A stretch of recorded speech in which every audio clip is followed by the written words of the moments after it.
Tu veux construire un diagramme à bande. Ici, j'ai un tableau de données qui représente la saison préférée des élèves d'une classe, peut-être la tienne. À gauche dans le tableau, tu as les saisons, printemps, été, automne, hiver, ce sont les données de ton étude. Et à droite, ici, les effectifs, 5, 9, 4, 6, c'est-à-dire le nombre d'élèves qui ont choisi chacune des saisons. Bien important, pour utiliser le diagramme à bande, tes données doivent être qualitatives. Ici, ce sont les saisons, et on les appelle des modalités. Maintenant, on va tracer ton graphique, ton diagramme. Important, première des choses, tu dois inscrire ton titre en haut, saison préférée des élèves. Ensuite, tu vas avoir besoin de 2 axes perpendiculaires que j'ai tracés ici, un vertical et un horizontal. Bien important, tu traces tes axes avec une règle. Le choix de l'axe ici, l'effectif, tu peux le placer sur la droite qui est verticale ou horizontale, ça n'a pas d'importance. Si tu choisis de mettre ton effectif sur l'axe vertical, tes bandes seront verticales. Si tu choisis de mettre l'effectif sur l'axe horizontal, tes bandes vont être horizontales. Supposons qu'on place l'effectif ici sur l'axe vertical. Important, l'axe qui comporte l'effectif doit avoir une pointe de flèche. On écrit son nom, effectif. Et on va venir faire la graduation. Donc, nos données ici variaient de 4 à 9.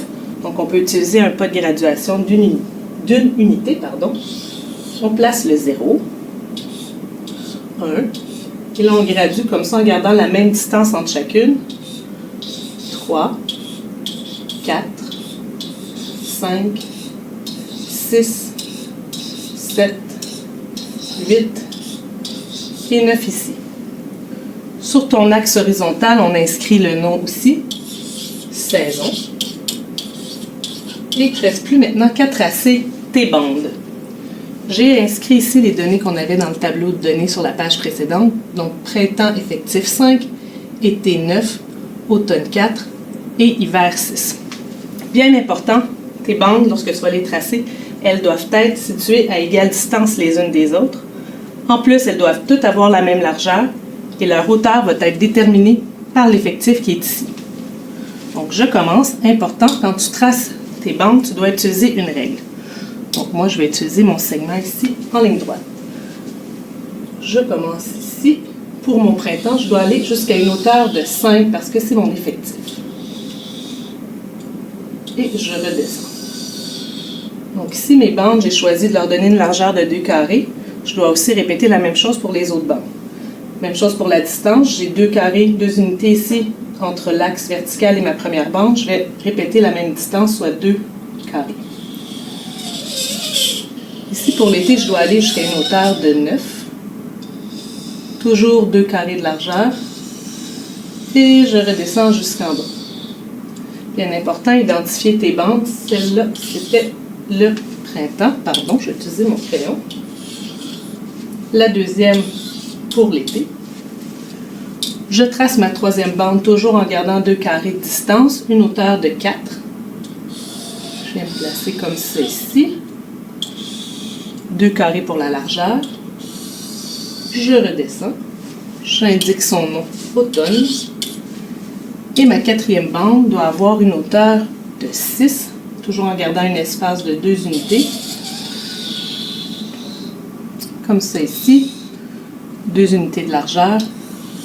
Et je redescends. Il ne reste plus qu'à la nommer. Et ça, c'était l'hiver. Lorsque tu as terminé de faire un graphique, tu peux aussi choisir de les colorer. C'est plus joli et plus facile à lire. Donc, par exemple, ici, ma première bande, un beau vert pour le printemps, un beau jaune pour l'été, rouge pour l'automne et bleu pour l'hiver. Donc, c'est ton diagramme à bande. Je te montre maintenant ce que ça aurait donné si tu avais choisi de placer ton effectif sur l'axe horizontal. Mais tu vois, tes bandes sont tout simplement placées à l'horizontale. En résumé, un diagramme à bande peut être horizontal ou vertical. Si l'axe des effectifs est l'axe horizontal, les bandes seront à l'horizontale. Si l'axe des effectifs est l'axe vertical, les bandes seront à la verticale. Les données d'un diagramme à bande sont qualitatives et on les appelle modalités. Le nombre de fois qu'une modalité se répète s'appelle effectif. Lorsque tu veux construire un diagramme à bande, tu peux utiliser la démarche suivante. 1. Donne un titre au diagramme que tu veux construire. 2.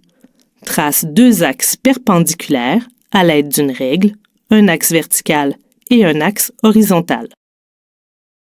3. Nomme chacun de tes axes, un pour l'effectif et un pour les modalités. 4. Mets une pointe de flèche au bout de l'axe des effectifs et gradue cet axe. 5. Écris les modalités à égale distance les unes des autres sur l'axe des modalités. 6. Trace les bandes qui doivent avoir la même largeur. Leur hauteur, bande verticale, ou leur longueur, bande horizontale, correspond à l'effectif de la modalité.